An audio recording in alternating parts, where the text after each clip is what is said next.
ചിറ്റൂരിലെ BJP. നേതാവും മുൻ NDA സ്ഥാനാർത്ഥിയുമായ Pranesh രാജേന്ദ്രന്റെ ഡ്രൈവറിൽ നിന്ന് രേഖകളില്ലാത്ത 30 ലക്ഷം രൂപ എക്സൈസ് എൻഫോഴ്സ്മെന്റ് സംഘം പിടികൂടി.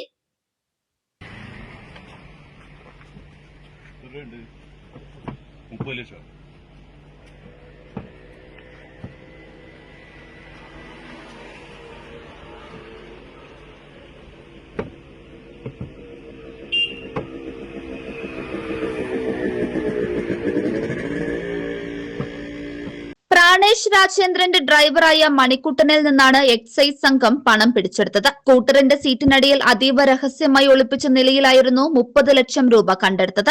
ഭൂമി വിൽപ്പന നടത്തിയ ഇനത്തിൽ ലഭിച്ച പണമാണിതെന്നാണ് ചോദ്യം ചെയ്യലിൽ മണിക്കുട്ടൻ നൽകിയ മൊഴി. എന്നാൽ തുകയുടെ സ്രോതസ്സിൽ വ്യക്തതയില്ലാത്തതിനാൽ എക്സൈസിന് പുറമെ ആദായ നികുതി വകുപ്പ് ഉൾപ്പെടെയുള്ള കേന്ദ്ര ഏജൻസികളും വിഷയത്തിൽ വിശദമായി അന്വേഷണം ആരംഭിച്ചിട്ടുണ്ട്. ഈ കേസുമായി ബന്ധപ്പെട്ട് ന്യൂസ് 99 റിപ്പോർട്ടറോട് പ്രാണേഷ് രാജേന്ദ്രൻ നടത്തിയ നിർണായക വെളിപ്പെടുത്തൽ കൂടി കേൾക്കാം. നമസ്കാരം സാർ, ഇന്നലെ ഒരു വാർത്തയാണ് താങ്കൾ ഡ്രൈവർ മണിക്കുട്ടൻ 30 ലക്ഷം രൂപയായിട്ട് പാലക്കാട് വേളന്തോളം എക്സൈസ് പിടിച്ചു എന്നുള്ളത്. അടിസ്ഥാനപരമായിട്ട് മറ്റേ പൈസ കൊണ്ടുവന്നത് സത്യമാണ്. അതല്ലാതെ അതിൽ പറയുന്ന പോലെ അത് കള്ളപ്പണമോ അല്ലെങ്കിൽ കണക്കിലില്ലാത്ത പണങ്ങളൊന്നും അല്ല.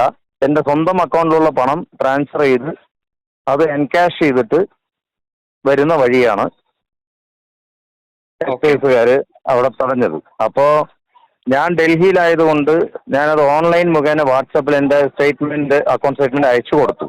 അത് എക്സൈസുകാർക്ക്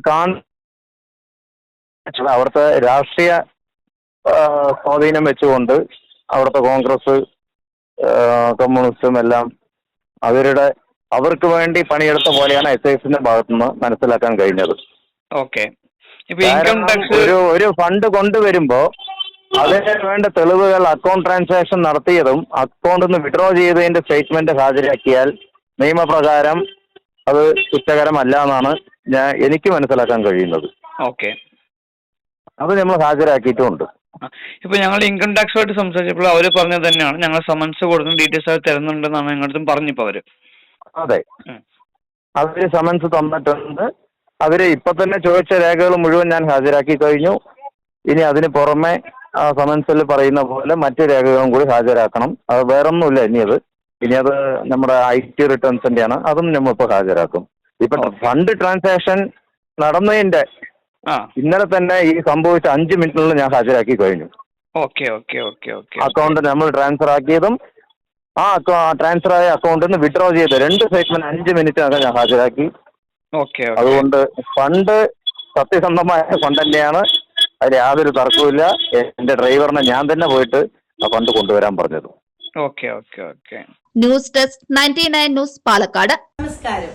2026 പകുതിയില് ജെനിസിസ് ഏജ് കെയർ എത്തി നിൽക്കുമ്പോൾ ഇതിന്റെ 1ാം ഘട്ടം വളരെ സക്സസ്ഫുൾ ആയി കംപ്ലീറ്റ് ചെയ്യുവാൻ സർവശക്തനായ ദൈവം ഞങ്ങളെ സഹായിച്ചു.